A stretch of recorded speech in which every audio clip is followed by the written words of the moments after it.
difficile, inévitable, et finalement pas de compromis sur le nouveau code minier en République démocratique du Congo. La rencontre entre le président Joseph Kabila et des responsables miniers internationaux à Kinshasa n'aura rien changé dans la décision du gouvernement. Jeudi 8 mars 2018, le Premier ministre a annoncé que le nouveau code minier du pays sera promulgué sans changement. Dans une interview accordée à Arter, Bruin Ochibala a déclaré « Il ne s'agit pas de trouver un compromis après l'adoption de la loi par le Parlement, il ne reste plus qu'à le signer ».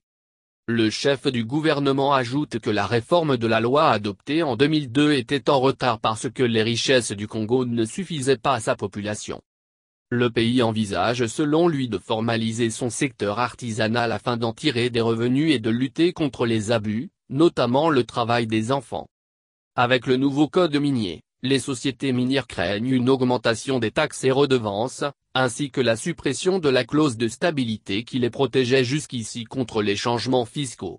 Un code qui découragerait selon elle, les investisseurs. Le nouveau code pourrait voir les redevances sur le cobalt augmenter de 5 fois à 10%. Le Congo est la plus grande source de cobalt au monde. Sa production a bondi de 15,5% l'année dernière à 73 940 tonnes. Les prix ont bondi, ayant plus que doublé l'an dernier et progressant de 10% jusqu'à présent cette année.